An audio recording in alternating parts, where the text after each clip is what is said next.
अॼु जंहिं टॉपिक ते असां ॻाल्हाईंदासीं सभु कंदासीं उहो आहे life cycle of A butterfly, यानी हिकु पोपट जो जीवन चक्कर। पोपट त सभिनि खे पसंदि आहिनि। इहे रंग बिरंगी पोपट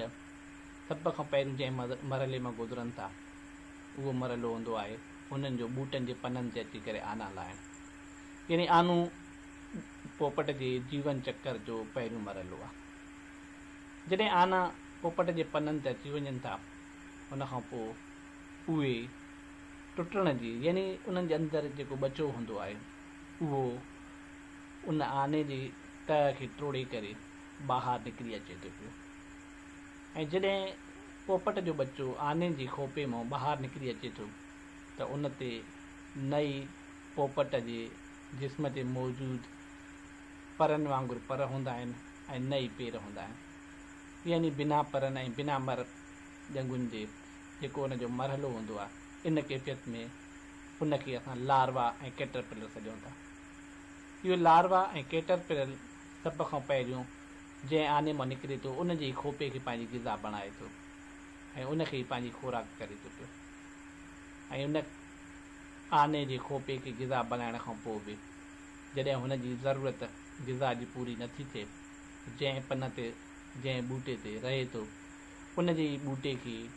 ग़िज़ा बणाए करे उन्हनि जे पननि खे खुराक बणाए करे खाइण शुरू करे थो।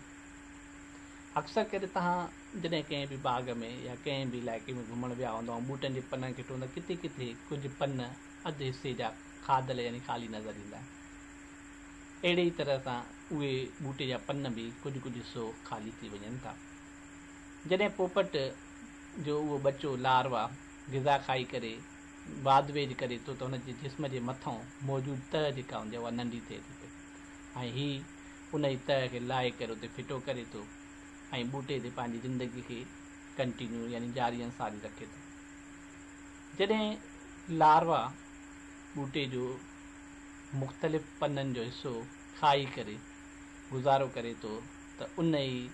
ॿूटे जे पननि खे खाइण जे मरहले जे दौरान हिकु लम्हो अहिड़ो अची वञे थो जो हू वधीक ग़िज़ा खाइण जे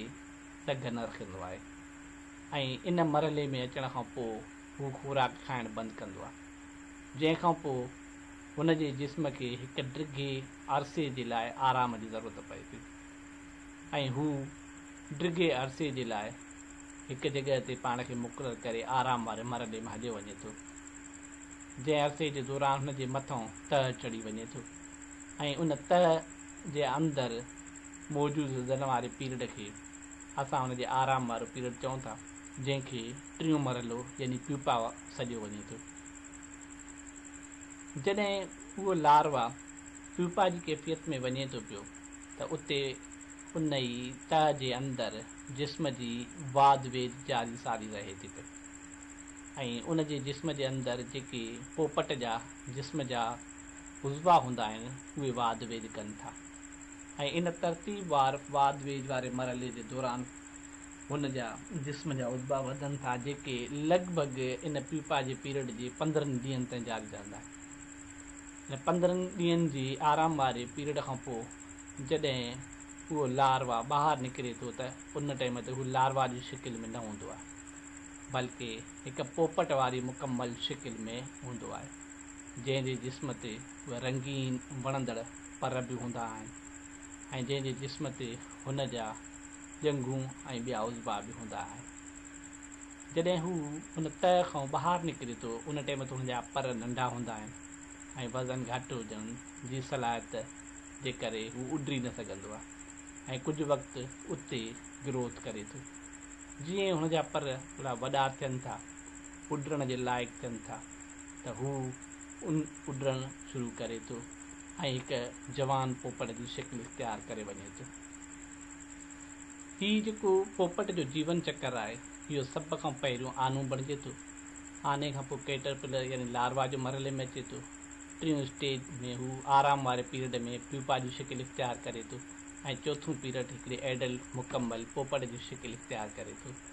इहो मुकमल मरहलो चइनि मरहलनि मां गुज़रंदो जेको